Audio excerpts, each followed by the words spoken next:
last video, I told you guys I had some pretty cool projects coming up, and they're actually my personal projects that I have going on. So I have 4 cars I'm working on. It's kind of overwhelming on some of the stuff I have, but I got cool stuff going on with all of them.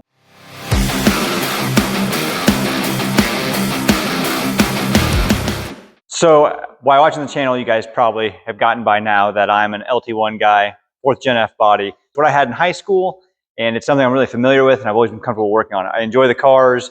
They have a little bit of sentimental value to me. These always have a warm, fuzzy place in my heart. But what has been my dream car the entire time is 66 Chevelle Malibu. My dad had a couple in high school. I've always wanted one, and a couple years I picked one up from a friend, and I'm really excited to get going with it. So let's kind of show you what I have here with the 66 and what the plans are. So this is a 66 Chevelle Malibu.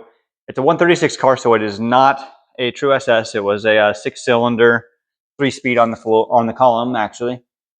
And it has all new sheet metal on it. New floors, new trunk, rust-free doors, new roof skin, quarters, tail panels, you name it. So what the plan is with it is we're going to put a 5.3 in it. I have this 5.3 I picked up. It's pretty low miles. I have the heads off of it right now. I had to steal them for a friend's truck that came in, but we're going to stick a cam in it, clean up everything, powder coat all of the fancy aluminum covers on it, make it look nice to go in the Chevelle. So this thing is actually my daily driver. 96 Camaro. It's full bolt on, has the LS24X kit, pretty dirty right now. This wasn't supposed to become a project. It kind of snowballed from here. I originally had just replaced a tie rod end on it, and on the way to town to get it aligned, the AC compressor locked up and basically caught fire, and so I put in an all new AC, condenser, the whole works, accumulator, you name it. AC works great now. However, it has one nasty oil leak. So as I was charging it, it just was dripping oil like crazy, and it's out of the timing cover. And the one reason it's out of the timing cover is it has an electric water pump on it, so the water pump drive shaft is not hooked up to anything. The bearing is a little loose in it, so it just egg-shaped the seal, and now it's bad enough. It's just dripping oil like crazy. Not just a little bit, it's a lot. It's bad. I'm gonna have to pull the intake to knock out the front drive, the water pump drive, and seal that hole. So what I'm going to do is I'm going to put some CNC TPIS LT4 heads on it and an intake I converted to work with the LT4. That's what this thing's going to get. In the meantime, it has some headers that need to be sandblasted, and I think I'm going to Cerakote those. Maybe we'll do a video on that. I'm not sure. But so there's project number 2. Project number 3 I have is the SS. The SS LT1 cart's 97. It's the one that's been out on paint. You'll find it on the playlist if you go to my channel. I'm not sure when it's coming back. I'm hoping here in the next, I don't know, month, 2 months. We'll see. When it does come back, I will be hitting it the hardest because I have everything ready to go for it. I have new carpet, floor mats, the AFR headed 383, the 7875 turbo on it, the intake for it. Up there's all the interior. Really, that car, when it comes back, I'm gonna be kind of picky on it. I want to paint the engine bay like all my other cars. And then I think I might dynamat that one. I'm not sure what all the plan is. It's gonna be a nice driver, but I want it to have some get up and go.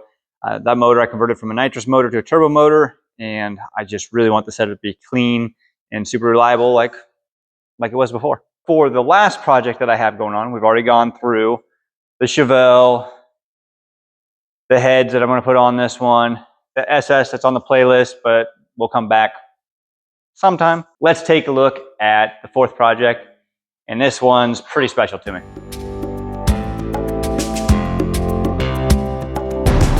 Here it is, project number 4. This is Project Gene, and the reason why I'm calling it Project Gene is this truck actually belonged to a really good friend of mine who unfortunately passed away last year. His name was Gene. He's like a dad to me. He taught me almost everything I know about cars and how to be meticulous and do things right. This was his truck. He bought it in about 2002, and it's a regular cab, short box, C10 with a 305 vortec. It has about 80,000 miles on it, and being here in Iowa, it is super clean. And he did drive it in the winter. He just kept it that clean. He washed it. He really took good care of it. So to have the honor to have it as mine is pretty special. Now, what I will say, Gene might be, I don't want to say unhappy, maybe a little disappointed or irritated. I don't know what the right word would be, that I'm going to modify it a little bit. But that doesn't mean that I'm going to ruin it. There's a lot of things I will always keep the same on this truck. Gene's main rule was you don't modify your daily driver. And he would always remind me that. So every time I modified my daily driver, he would always go, you're going to end up walking. And he was right. Guess what? It's in my daily driver. I got a lot of other things I can drive. So I think that gives me a pass to kind of do what I want with it. Just a small bit. So let's take a look at it. I'll walk you around it and kind of talk with what I have going on. So this thing is super clean. There is one rust spot on the passenger side door, and I have another door I'm going to paint for it.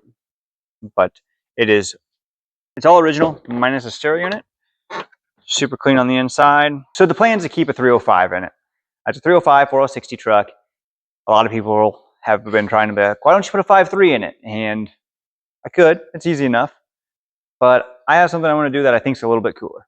I picked up this small T4 turbo from Max Speeding Rods, and I bought a T4 kit for it. You're going to need a little bit of modification to make work, but this is what's going to go on here. Some of the problems with turbocharging a vortec from the OBS style is the injection system on those vortecs. They have a spider system. It's really tough to put any different size injectors on it. But I have a solution for that. So even though I have a solution to that, I'm not going to spill it yet. So I'm going to start a playlist on this thing. And hopefully I can get to it, I'm not going to say fairly quickly, but I'm going to tinker with it here and there. There's a lot of things as I go with this that I'm going to be boxing up and getting seconds of, or getting another one of, I should say. Because of this truck being such low mileage and meaning a lot to me, I want to make sure that everything I do to it, I can turn it back to how it was. What I'm going to do, I'm going to have to go to the scrapyard, pick up a couple of things that I can modify. That way I can box the original ones up and always keep the option of turning it exactly how Gene drove it as I was younger and growing up. So there you have it. 4 projects I have going on. They're all fairly large projects, but I'm going to keep plugging away one by one on them, and hopefully I can get enough parts stockpiled and ready to go on that I continuously can make content and post it regularly. This kind of keeps me accountable, because otherwise that stuff just sits on the shelf. So you guys wanting to watch really kind of keeps me motivated to get one thing done at a time, one thing done a weekend, and post about it. So progress is progress, as long as we're not going backwards, which I feel like I'm doing sometimes. I'm going to make a playlist for each vehicle. Hopefully you guys like this stuff. If you do, give it a like and subscribe, share it if you can, and always comment. That stuff helps me out. I appreciate it. If there's a specific project that you're interested in and you want to ask some questions about it, go ahead and ask away, and I will try to answer them in the next video. Thanks for watching.